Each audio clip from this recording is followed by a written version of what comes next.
Everybody, happy Father's Day to all you fathers out there.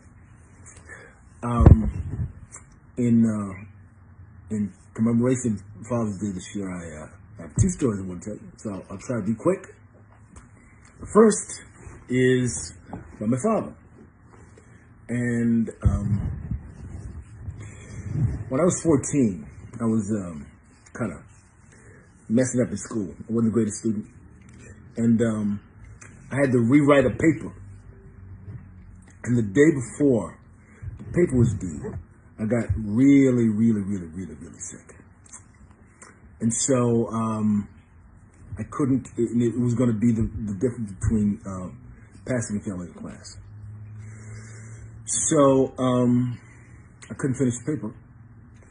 And my father, that night, he sat with me all night long.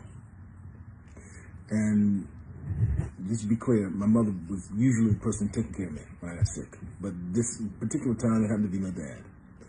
And I remember I had a terrible fever. He got a basin full of water, put a little alcohol in it, cool water.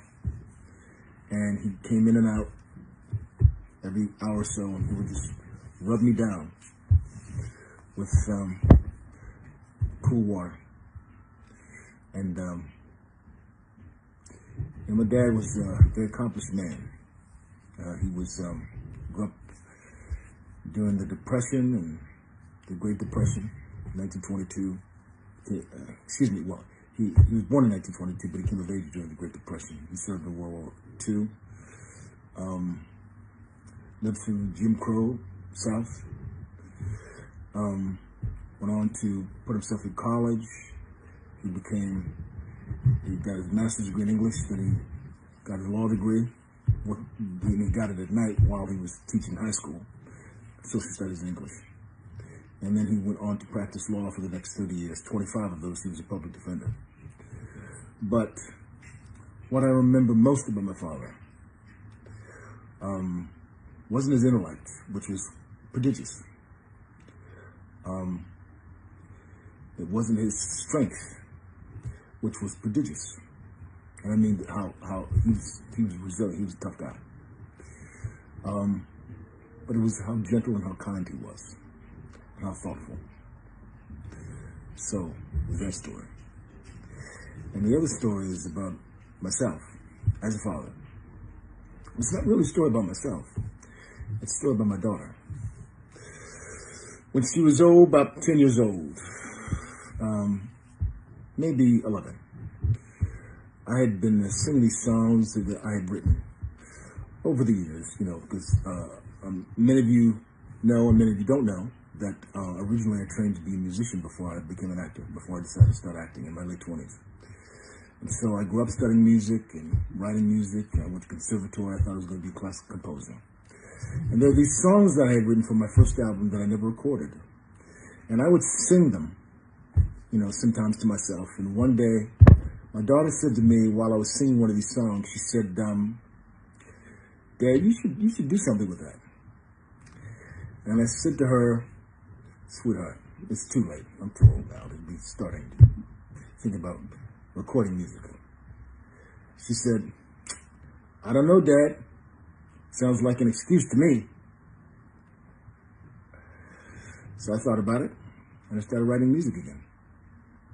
And one of those songs is on my CD, Contemplations and Remembrances. So, thanks to all you fathers, thanks to all you children.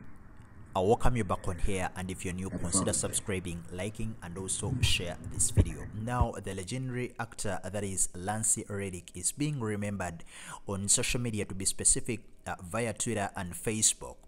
So following the news that the actor died suddenly on Friday morning as a result of natural causes, as the family and the publicist came out to release via his official Twitter account, celebrities have come out and taken to social media to pay huge and emotional tributes to the wire star, who was, by the way, at the age of 60 at the time of his passing on.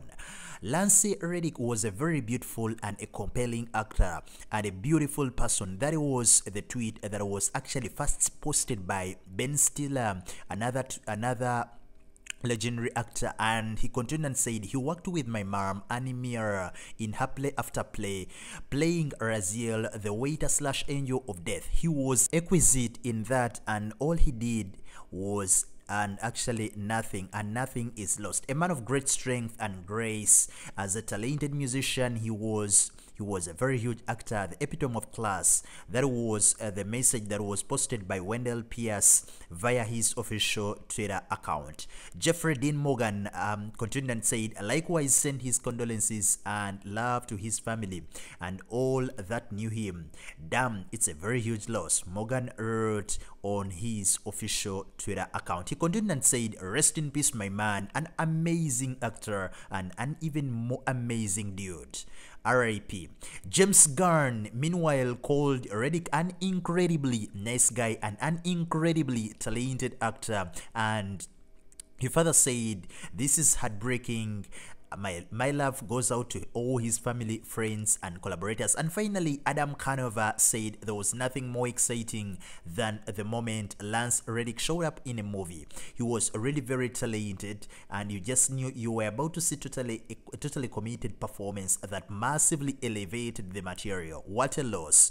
R.I.P. We send our deepest condolences to the family, friends, and everyone who was touched by the works of Lance Reddick. Rest in power, the king, Lance Reddick.